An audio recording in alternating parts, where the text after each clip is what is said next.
نحمد و نصلی علی رسولہ الکریم اما بعد فاعوذ باللہ من الشیطان الرجیم بسم اللہ الرحمن الرحیم واتبع سبیل من اناب الی آمنت باللہ صدق اللہ مولانا العظیم وقال اللہ تبارک وتعالی فی شان حبیبہ بسم اللہ الرحمن الرحیم ان اللہ وملائکتہ یصلون علی النبی یا ایہا الذین آمنوا صلوا علیہ وسلموا تسلیما اللہم صلی علی سیدنا و مولانا محمد وعلی آلہ واصحابہ اجمعین. اردو میں گانا ہے اردو میں امام علی صاحب سندھی میں گالا ہے جی اردو میں گالا ہے جی. اچھا دوستو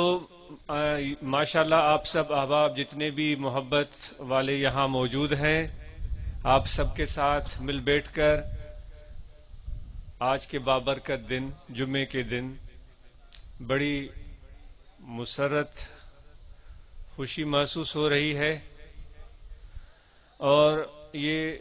اللہ تعالیٰ کی بڑی نعمتوں میں سے ایک نعمت ہے. وہ نعمت جس کے لیے ہم روزانہ دعائیں مانگتے ہیں کہ اللہ تعالیٰ ہمیں اپنی نعمتوں سے نواز دے اور ان لوگوں کا راستہ عطا فرما جن پر تو نے خصوصی نعمتیں کی ہیں. نعمتیں اللہ تبارک و تعالیٰ کی تو شب و روز میسر ہوتی رہتی ہیں حاصل ہوتی رہتی ہیں لیکن ہمیں ان کی پہچان بھی تو ہو, ان کی تعریف, اس کی علامت, اس کی حقیقت کا علم بھی تو ہو.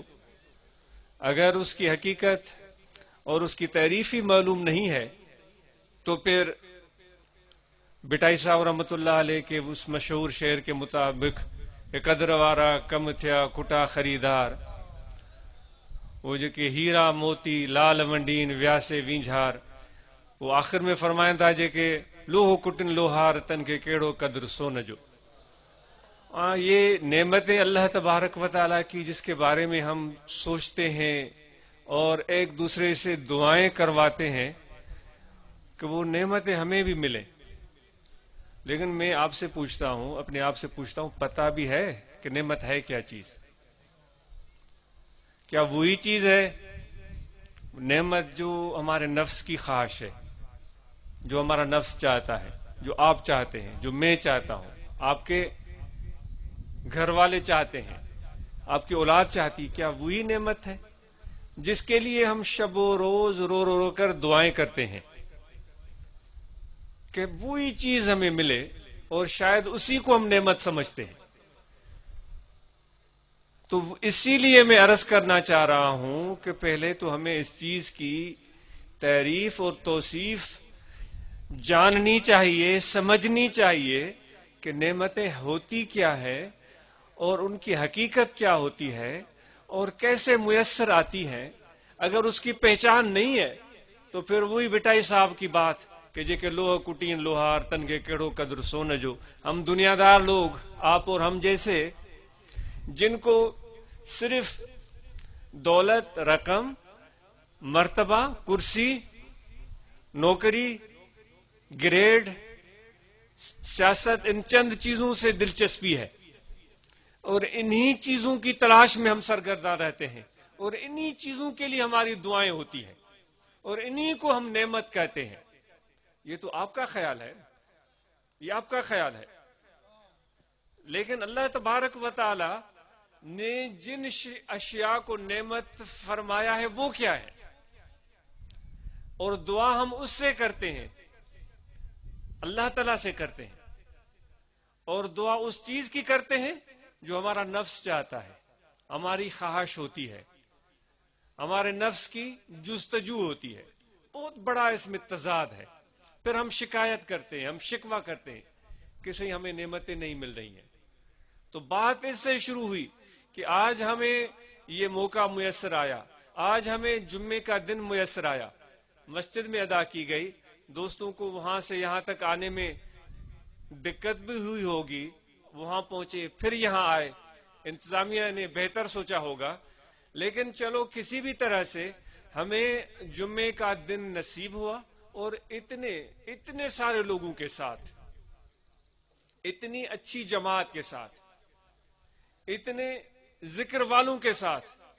جہاں جس طرح کے روایت میں نے سنی ہے کہ 40 صاحب ایمان اگر اکٹھے ہوں تو ان میں بھی کچھ خدا کے دوست موجود ہوتے ہیں، یہاں تو کتنے ہی 40 ہوں گے، اس کا ہم اندازہ نہیں کر سکتے۔ تو جب 40 لوگوں میں بھی کوئی خدا کا دوست ہوتا ہے تو اتنے سارے لوگوں میں، اتنے بڑے اجتماع میں کتنے خدا کے دوست ہوں گے؟ ایسے لوگوں کے ساتھ نماز کا میسر آنا کہ آپ کا دل میرا دل، آپ کا اندر میرا اندر، آپ کا ذہن اور میرا ذہن مانتا ہے کہ یہ بھی ایک نعمت ہے۔ یا یہ چیز کو ہم وہ وقت، وہ حیثیت، وہ مقام نہیں دے رہے ہیں کہ جس مقام کی، جس مرتبے کی، جس بلندی کی یہ چیز ہے۔ ہم پستیوں میں ہی پڑے رہنا چاہتے ہیں، ہم پستیوں میں ہی پڑے رہنا چاہتے ہیں اور ان پست چیزوں کی تلاش میں لگے رہتے ہیں، جبکہ اللہ تبارک و تعالی ہمیں بلندیوں پر بلانا چاہتا ہے، ہمیں اپنے قریب کرنا چاہتا ہے، ہمیں اپنی قربت اور دوستی عطا فرمانا چاہتا ہے۔ تو جس راہ پر، جس راستے پر اور جس سوچ سے ہم جا رہے ہیں، یہ وہ سوچ نہیں ہے، یہ وہ سوچ نہیں ہے جو اللہ تبارک و تعالیٰ کی پسند ہے، یہ ہماری اور آپ کی، ہمارے نفس کی اور آپ کے نفس کی پسند ہے۔ تو یہ ایک بہت بڑی نعمت ہے۔ اگر کوئی ایسا شخص ہو جس کے دل کی آنکھیں روشن ہیں، وہ جس کے دل میں اللہ کی محبت ہے، جس کو دنیا سے رغبت نہیں ہے، دنیاوی کام کرتا ہے، کاروبار کرتا ہے، لیکن اس کی رغبت نہیں ہے، اس کی رغبت اللہ کے ساتھ ہے، اللہ تبارک و تعالیٰ کی ذات کے ساتھ ہے، اس کی رغبت خدا کے دوستوں کے ساتھ ہے، وہ اس نعمت کی قدر کو سمجھ سکتا ہے۔ تو نعمتیں جب ہم ان کی حقیقت کو جانیں گے اور اس کی پہچان ہمیں ملے گی، یہ تعریف اور توصیف ہم سمجھ جائیں گے، تو پھر نعمتیں ہمیں نظر بھی آئیں گی، ورنہ تو ہم کبھی بھی نعمتوں کو دیکھ نہیں پائیں گے، ان کو محسوس نہیں کر پائیں گے۔ تو آج یہ بہت بڑی بات ہے کہ یہ بابرکت دن نصیب ہوا، جمعے کی نماز نصیب ہوئی، اور اتنی اچھی صحبت اور اتنی اچھی ہم نشینی نصیب ہوئی، اور پھر ساتھ میں جس طرح آپ نے سنا کہ اس بابرکت محفل کو ایک عظیم ہستی کے ساتھ نسبت حاصل ہے، حضرت محبوب سبحانی، غوث سمدانی، قطب ربانی، شیخ عبد القادر جیلانی رضی اللہ تعالیٰ عنہ، جن کی 11ویں ہم مناتے ہیں بڑی عقیدت اور محبت سے، اس میں شرکت کرتے ہیں۔ درگاہ فقیر پور شریف میں سال ہا سال سے معمول رہا ہے اور اب بھی جاری ہے کہ 11ویں شریف پر وہاں احباب اور فقراء جمع ہوتے ہیں اور وہاں بیٹھ کر اللہ کا ذکر کرتے ہیں، کیونکہ جب بھی ایسی محفل میں ہم آئیں تو ہمارے ذہن میں یہ بات ضرور ہونی چاہیے کہ ہم کیوں جا رہے ہیں۔ ہم اس لیے ایسی محفل میں آتے ہیں کہ اپنے دل کو زندہ اور ذاکر بنائیں، ہم اس لیے ایسی محفل میں آتے ہیں کہ اپنے دل سے غفلت کو دور کریں، ہم اس لیے آتے ہیں کہ اللہ تبارک و تعالیٰ کو یاد کریں اپنے دل کی گہرائیوں کے ساتھ، اور اس کی معیت کو محسوس کریں اپنے دل کے ساتھ، اپنے روح کے ساتھ، اس کی قربت کو ہم محسوس کریں۔ جب ہم اس طرف راغب ہو جائیں گے تبھی تو اللہ تبارک و تعالیٰ کی قربت اور اس کی معیت اور اس کی رحمت اور اس کی دوستی کا ہمیں احساس ملے گا۔ اگر اس طرف ہماری رغبت ہی نہیں ہے، اگر اس طرف ہماری رغبت ہی نہیں ہے، اس طرف ہمارا توجہ ہی نہیں ہے، اس کا ہمیں احساس ہی نہیں ہے، اس کا ہمیں شوق ہی نہیں ہے، تو پھر خدا کی رحمت کیسے ہمیں ملے گی؟ اس چیز کی رغبت دل میں رکھ کر ہم یہاں بیٹھیں اور پھر دل کی سچائی سے ہم اللہ تبارک و تعالیٰ کو یاد کریں اور اس کی طرف متوجہ ہو جائیں اور ذکر کریں، ذکر والوں کے ساتھ مل کر اللہ تبارک و تعالیٰ کا ذکر کریں، تو اس ذکر کا اثر یقینی ہے، اس ذکر کا اثر یقینی ہے۔ سب سے بڑا اس کا نتیجہ یہ ہوتا ہے کہ اس بندے کو کیسا بھی ہے، کہاں پر بھی ہے، جیسا بھی ہے، جہاں پر بھی ہے، اللہ تبارک و تعالی خود اس کو یاد فرماتا ہے، اور نہ صرف اس کو یاد فرماتا ہے بلکہ فرشتوں کو بھی حکم ہوتا ہے کہ میرے اس بندے کو تم بھی یاد کرو، تم بھی اس سے محبت کرو، فرشتوں تم بھی اس کے ساتھ دوستی کرو۔ اور سب فرشتے اس کو پہچاننا شروع کر دیتے ہیں،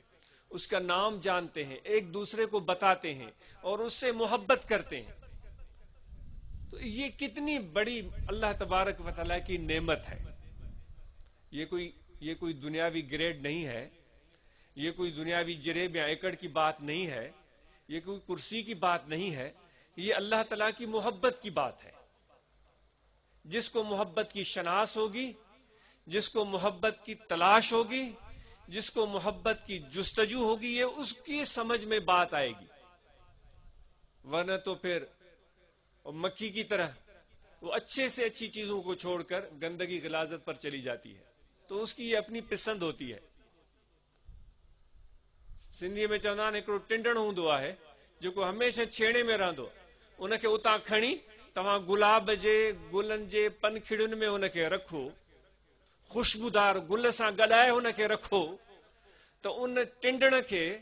ان چھیڑے والے ٹنڈن کے ان گلاب جے پنکھڑن میں، ان خوشبو میں، ان لطافت ۽ نزاکت واری شے میں ان کے بالکل مزو نہیں دو، اتاں اڈامی ۽ ان دھپ ۽ ان بدبو جے طرف ڈوڑندو جیکا غلاظت ۽ گندگی ہے، ۽ انہی میں اندر داخل تھی ودیک سکون محسوس کندو۔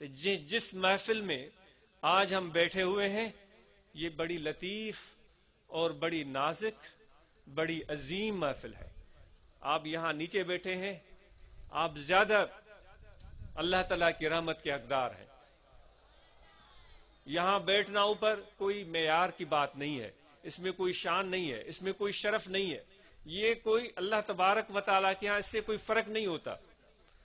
اس چیز کو نہیں دیکھا جا رہا ہے کہ کون اوپر بیٹھا ہے کون نیچے بیٹھا ہے، دیکھا جا رہا ہے اللہ تبارک و تعالیٰ کی طرف سے، تو آپ کے اور ہمارے دلوں کو دیکھا جا رہا ہے کہ اس کے دل میں کیا خیال ہے، اس کی جستجو کیا ہے، اس کا شوق کیا ہے۔ تو میں بات کر رہا تھا حضرت غوث اعظم رضی اللہ تعالیٰ عنہ کے ذات کے بارے میں، کہ ان کی باتیں ہم سنتے ہیں، ان کی کرامات ہم سنتے ہیں، اور سب سے جو بڑی بات ہم بچپن سے سنتے آئے ہیں اپنے بڑوں سے، کہ آپ بہت ہی کم عمر تھے تو آپ کی والدہ ماجدہ نے آپ کو علم کے حصول کے لیے گھر سے روانہ کیا تھا، علم کی جستجو اور علم کو حاصل کرنے کے لیے اپنے گھر سے روانہ کیا تھا جب بالکل صغیر تھے، کم عمر تھے، اور چلے گئے ایک قافلے کے ساتھ، اور تنہا تھے اور اکیلے تھے۔ تو غوث پاک کے عاشقوں، اس سے محبت کرنے والوں، ان کے عقیدت مندوں، آپ کے اندر بھی علم کا اتنا احساس اور علم کی قدر و منزلت، اس کی تلاش، اس کا شوق ہونا چاہیے۔ اگر آپ کی عقیدت اور محبت اور تعلق اور رابطہ حضرت غوث اعظم رضی اللہ تعالیٰ عنہ سے ہے، کیونکہ انہوں نے یہ صرف بات فرمائی نہیں تھی بلکہ انہوں نے یہ عمل کر کے دکھایا تھا کہ سال ہا سال